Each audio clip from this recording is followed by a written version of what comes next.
Private limited कंपनीने कॅशने खर्च केला आणि IT विभागाने खडसावला.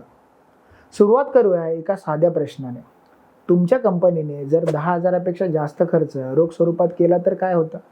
अनेक छोट्या मोठ्या कंपन्या अजूनही काही खर्च थेट रोख स्वरूपात करतात आणि त्याची कारणेही बऱ्याच वेळेला वेगवेगळी असतात. कारण बऱ्याच वेळेला असं होतं की अकाउंटंट नसतो, समोरच्याचा UPI कोड नसतो, बँक ट्रान्सफरची सुविधा नसते. पण अशी एक चूक एका कंपनीला मोठ्या कर कपातीपासून वंचित ठेवू शकते. IT ॲक्टच्या अनेक निर्णयानुसार म्हणजे जर एखादी company, private limited company section 40A subsection 3 चं उल्लंघन जर करून 10,000पेक्षा जास्त रक्कम ही जर कॅश स्वरूपात देत असेल तर त्या खर्चावर कर कपात म्हणजेच त्याचं डिडक्शन नाकारण्यात येतं. नमस्कार, मी दीपक पात्रे. माझ्या या चॅनलला तुम्ही सबस्क्राईब करा आणि आवडलं तर शेअर करायला विसरू नका. हे एक उदाहरण बघा. XYZ प्रायव्हेट लिमिटेड नावाची कंपनी होती. त्यांनी सप्लायरला 50,000 रोख स्वरूपात पेमेंट केलं. ते म्हणाले सप्लायरने बँक डिटेल्स दिल्या नव्हत्या म्हणून आम्ही त्याला कॅशने व्यवहार केला.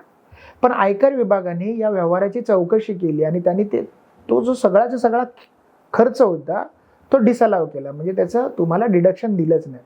म्हणजे नेमकं काय केलं तर 50,000 म्हणजे 50,000 कंपनीच्या नफ्यात परत जोडले गेले आणि त्यावर परत इन्कम टॅक्स लावला गेला. त्यामुळे कंपनीवरती अतिरिक्त कर आणि इंटरेस्ट लागला गेला. हे का घडलं? कारण सेक्शन 40A सबसेक्शन 3 असं स्पष्ट सांगतं की व्यवसायासाठी 10,000पेक्षा जास्त रक्कम ही तुम्ही जर रोख स्वरूपात दिली तर त्या खर्चावर तुम्हाला इन्कम टॅक्सचं डिडक्शन भेटत नाही. म्हणजे जो डिडक्शन्स असतं एक्सपेन्सेसचं ते भेटत नाही. या सगळ्यामध्ये काही अपवाद असतात. म्हणजे काही दुर्गम भागामध्ये या सगळ्या सुविधा नसतात आणि अशा वेळेला कॅशने व्यवहार करावे लागतात. पण प्रत्येक गोष्टीमध्ये तुम्हाला तो अपवाद कन्सिडर केला जाईल हे सांगताच येत नाही. सर्व खर्च शक्यतो बँकेद्वारेच करावे लागतात. 10,000पेक्षा जास्त रक्कम रोखीने दिली तर तुमच्या रिटर्न्समध्ये तो खर्च सरळ सरळ वगळून देतात आणि रोख व्यवहाराच्या गोष्टींवरती तुम्हाला टॅक्सेशन लावलं जातं.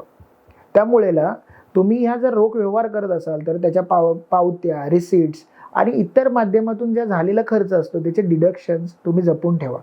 बँकेतून पैसे दिले तर हा खर्च वाचतो, पण रोखीने जर दिले तर हा खर्च तर गेलाच गेला, पण ह्याच्यावरती इन्कम टॅक्स पण लागू शकतो.